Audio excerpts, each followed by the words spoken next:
깨달음으로 가는 길, 그 중에서 여러 성인들의 그 길들, 그걸 조금 발자취를 좀 더듬어 보는 시간을 가지겠습니다. 오늘부터 쭉 아마 좀 연속적으로 되겠는데, 오늘은 이제 서양에서 플라톤이 제시한 길 중에 미의 길에 대해서 조금 이야기를 해봅시다. 플라톤은 근본적으로 플라톤이 여러 가지 길을 제시했는데, 가령 이데아의 세계, 실상의 세계에 대해서는 플라톤의 저서 중에 파이돈이라는 데서 다뤘고, 또 선에 대해서는 이제 국가론, 거기에서 다뤘고요. 국가.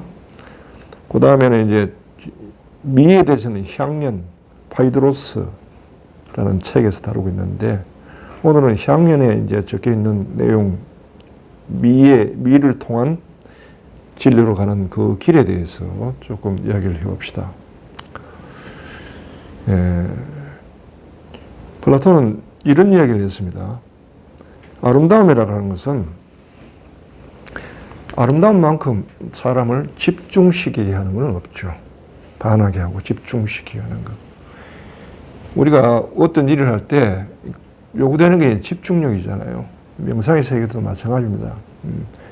한 군데 집중하게 만드는 그것이, 그 대상이 있다는 것은 굉장한 어떤 행운이죠.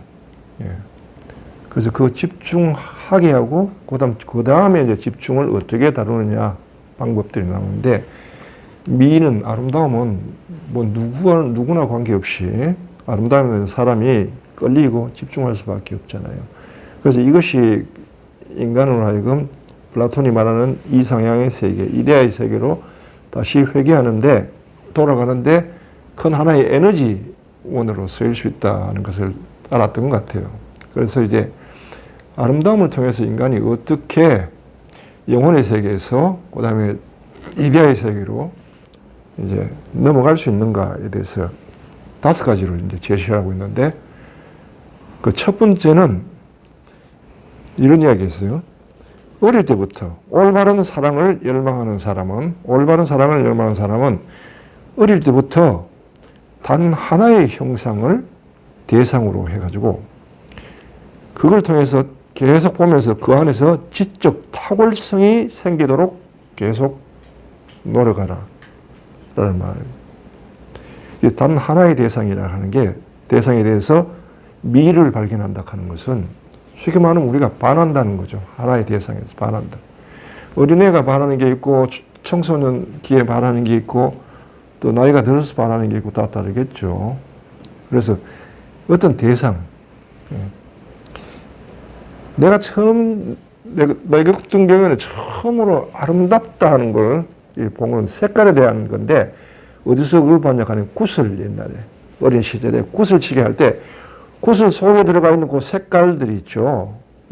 특히 이제 4개의 바람개비 들어가 있는 구슬을, 특히 좋은 구슬을 쳐줬는데, 그 안에 들어가 있는 색깔을 볼 때는 굉장히 아름다운 그 미에 대해서 이렇게 아름답다는 걸 느꼈어요. 그랬는데 이제 어린 시절에는 그랬고, 진짜 아름다움은 언제였나 하니까 그 중학교 시절이죠. 이제 사춘기가 시작되는 그 시기에 처음으로 서양 양판이라는 걸 봤어요. 양판, 옛날 레코더, LP판이죠. 옛날에 그 양판이라고 했잖아요. 서양 양판이어가지고 그걸 내 위에 형이 이제 친구 집에서 그 축음기라고 들고 다니는 게 있잖아요. 그거랑 양판을 뭐 2-3장쯤 이렇게 빌려왔어요. 성탄점에. 거기 보니까 이제 크리스마스 캐롤도 있고, 노래도 있고, 그 다음에 한 노래가 뭐냐면은, 경음악이 있잖아요. 서양의 가벼운 클래식, 소녀의 기도, 뭐, 엘리제를 위하여, 이런 노래가 나오는데, 그 그림을 이렇게 봤는데, 그 금발의 소녀가 이렇게 장미꽃이 이렇게 있는 걸 장식됐는데, 거기에 그 모습을 보니까 세상에 이렇게 아름다운 사람이 있나. 너무나 황홀했어요. 아름다움에 반했어. 그런데 그 처음으로 경험한 그걸 뭐 소녀의 기도 엘리제를 위하여 뭐 은파 뭐 이런 노래 쭉 듣는데 이야 진짜 아름답다. 이런 세계가 다 있구나. 라는 걸 이제 눈 떴어요. 그리고 또 한 번은 이제 그 형이 또 친구한테서 기타를 이렇게 빌려왔는데 기타라는 걸 처음 봤거든요. 근데 그 소리를 통 치니까 땅 하고 울리는데 굉장히 신비롭고 그 명료한 그 소리가 굉장히 나를 깨웠어요. 이게 아마 내 안에 있는 지적 탁월성을 이게 개발시키는 하나의 그런 도구들이 있었어요. 예. 그래서 이제 그 중에서 특히 뭐냐 하면은 이성에 관한, 여성에 관한 아름다움, 사람을 통한 아름다움을 플라톤도 탁월하게 쳤어요. 사람을 통해서 아름다움을 발견하는 그걸 통해 가지고 인간이 지적 탁월성을 높인다는데 여성에 대해서는 아름답다는 건 내가 처음 경험한 것은 친구의 집에 갔는데 친구의 어머니가 나는 우리 집에 6남매 중에 제일 막내고 걔는 맞이니까 자기 엄마는 젊을 거 아닙니까? 젊으니까 우리 엄마는 나이가 중년인데 그분은 젊으니까 젊은 사람이 가진 미, 그다음 그분이 굉장히 미인이었고 굉장히 고상했고 한복을 입은 모습은 정말 아름다웠어요. 나도 모르게 거기서 정말 아름답다는 걸 발견했는데, 예, 그러나 이제 그런 것들은 단편적이지만요. 단편적인 꾸준히 이렇게 형성이 돼갔죠. 그런데 나에게는 이제 가장 이제 아름다움에 대해서 교과서적인 것이 영화를 통해서 중학교 3년, 고등학교 3년, 6년 동안을 그 KBS의 그 명화극장이라는 그 프로가 있었는데 그걸 개근했어요. 한 번도 빠지지 않고 영화를 다 봤는데 거기서 나오는 여성들의 아름다움 있죠. 다양한 아름다움들. 미의 대명사가 뭐 엘리자베스 테일러, 뭐 그죠? 그다음에 뭐 오드리 헵번, 뭐 소피아 로렌, 예, 그다음에 예, 뭐 비비안니, 예, 또 누군가요? 그레이스 캐리, 뭐 또 잉글리트 버그만 그렇죠. 내가 가장 좋아하는 스타일의 사람인데 이런 사람들을 보면서 아름다움도 다 이렇게 종류가 각각 다르구나 하는 걸 본 거죠. 예. 그래서 플라톤이 이야기하는 것은 이제 이때는 하나의 형상이라고 하는 것은 사실 플라톤은 사실 형상 뭐 이렇게 해가지고 그 뭐랄까요 조각이나 이런 걸 별로 그렇게 높게 치진 않았어요. 그러나 아름다움을 발견하는데 역시 형상을 통한 더군다나 움직이는 사람을 통해서 아름다움을 발견하는 것은 가장 좋은 대상이죠. 그래서 어릴 때부터 하나의 사랑의 대상을 발견하고 그 대상을 바라보면서 그 안에서 지적 탁월성, 아름다움의 지적 탁월성을 개발하라고 첫째 이야기했어요. 그게 뭘 형성하라 하니까 미를 보는 자기의 주관을 형성하는 거죠. 내가 보니까요. 나는 이런 아름다움 많은 서양의 여배우들 중에서 어떤 형의 여성이 특히 내 마음을 사로잡는다 하는 게 비교를 통해서 이렇게 비교를 할 수 있을 만큼의 어떤 지적 훈련이 되는 거죠. 미에 대한. 그게 있어야 이제 실제로 본인의 어떤 인연으로 짝을 만날 때 그것으로 인해 기준을 정한단 말이에요. 어떤 사람은 이런 스타일, 어떤 사람은 저런 스타일, 어떤 사람은 가령 김태희 같은 스타일, 어떤 사람은 전지현 같은 스타일. 그죠? 요즘은 우영우, 박은빈, 그분이 아주 뜨는데 그런 스타일도 있고, 미의 다양한 종류가 있잖아요. 그런 것을 자꾸 보면서 미적 감각을 길러라는 거예요. 미적 감각도 더 높은, 더 고상한 단계의 미가 있다는 거죠. 예. 그래서 이제 이런 탁월성을 배우라고 이제 플라톤이 이야기했고요. 그렇게 하기 이제 대상이 필요하다는 거. 예. 그런 대상을 통해서 아름다움을 새로운 탁월성을 볼 때마다 놀람. 그 청소년기의 소년을 생각해 보세요.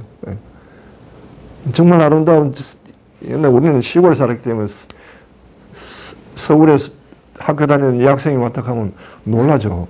어떻게 그렇게 하얀지 세상에 사람이. 서울 사람 왔다 하면 다들 구경 대상이 됐죠. 그래서 우리 세계에서는 볼 수 없는 어떤 또 다른 어떤 거기에서 어떤 아름다운 미에 대한 탁월성을 새롭게 배우고 또 그걸 추구하다 보면 또 거기에 대한 감각이 또 열리고 이렇게 하면서 지적 탁월성을 이제 배우게 되는데 문제는 이제 이렇게 지적 탁월성을 배우게 되지 않잖아요. 사랑이라고 하는 것은 아름다움에 대해서는 사람이 빠지게 되잖아요. 예. 아름다움이라고 하는 것은 반한다는 말을 빼버리면 아름답지가 않죠. 아름다움을 지적으로 생각할 수는 없는 거예요. 아름다움은 감정이 동시에 더불어 하면서 그야말로 그 아름다움의 대상에 푹 빠지게 되죠. 아름다움에 대해서는. 그러니까 자연스럽게 지적 탁월성도 기르지만 여기에서는 아름다움에 대한 이게 아름마리 이런 것도 동시에 동원되기 마련이죠. 예. 자, 그리고 이제 두 번째 단계는 뭐냐면은 여기에 대해서 경계를 하죠. 두 번째 단계는 대상과 미에 분리하라. 한 대상 속의 그 아름다움이 또 다른 대상 속의 아름다움과 다르지 않다는 것을 알아라. 즉 나는 김태희가 제일 아름답다 하는 사람에게 전지현이 가진 아름다움도 두 아름다움이 다르지 않다는 걸 알아라는 거예요. 그래서 어느 대상에 대한 아름다움에 대해서 심취하되 빠져들지는 말하는 거예요. 여기서. 이걸 경계하고 있죠. 두 아름다움 사이에 서로 간의 형제지간이라는 걸 알아들어라. 아름다움은 결국 하나다. 예. 그리고 그 아름다움이 사람에 속한 것이 아니고 아름다움 자체가 그 사람과 더불어 있다. 이 말을 하고 싶은 거예요. 여기에 대해서 잘 대변하는 사람이 플로티누스인데 플로티누스는 어떤 이야기를 하니까 사물에서 볼 수 있는 미는 그 사물이 빌린 것이다. 사물 자체가 아름답지 않다는 거예요. 그래서 한 대상에 대해서 정말 딱 아름답다. 저 사람이 정말 아름답다. 저 사람에게 사랑을 느낀다. 하고 젊은이가 사랑을 고백을 하죠. 그런데 저 사람은 내가 발견한 그 사랑을 나한테 줄 수가 없어요. 왜 줄 수가 없느냐? 본인도 본인의 아름다움이 뭔지를 잘 모르거든요. 실제로. 그 사람에 대한 아름다움은 내 취향에 가지고 나의 지적 수준에서 내가 이전에 첫째 단계에서 본 지적 단계, 탁월성에서 내가 발견한 거거든요. 그런데 본인은 그 사람이 그것이 있는지 없는지 본인도 모른다고. 이거는 그 사람이 미를 가진 게 아니고 미가 아름다움이 그 사람하고 그저 더불어 있다. 그래서 미가 빌려줬다. 그 사람과 이렇게 얘기했다. 플로티누스는 미가 사물 속에 더부살이하고 있다. 이런 표현을 했습니다. 플로티누스는. 그래서 내재한 미는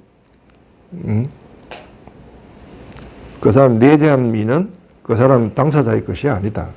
미는 미로서 존재할 뿐이다. 사랑의 대상은 자신의 미를 모른다. 라고 이야기할 수 있죠. 아름다운 사람은 자신의 아름다움을 모른다. 그러니까 그런 사람에게 사랑을 구하려고 이렇게 해봤자 소용이 없다는 거예요. 사랑을 얻을 수 없다. 사랑을 얻을 수 없는 이유가 두 가지입니다. 하나는 대상이 본인의 아름다움을 본인이 모르고 있고 내가 본 아름다움이죠. 그 내가 본 아름다움은 전적으로 내가 첫 번째 단계에서 형성된 미에 대한 나의 어떤 감각적 기준, 그 수준에서 발견한 아름다움이기 때문에 그 사람은 알 수가 없어요. 예. 그래서 그 사람은 줄 수가 없고, 그 다음 두 번째는 또 나도 내가 그 사람한테 아름다움을 발견했지만은 이것이 나도 주관적이란 말이에요. 내가 보는 아름다움이지 아름다운 자체가 객관적일 수는 없으니까요. 그러니까 사랑을 얻을 수가 없답니다. 아름다움에 대해서 발견한 사람이. 이렇게 해서 이제 두 번째 단계에서는 대상에 대해서 집착하지 마라. 아름다움과 대상을 분리할 줄 알아라. 라는 걸 이제 가르쳐 주고 있어요.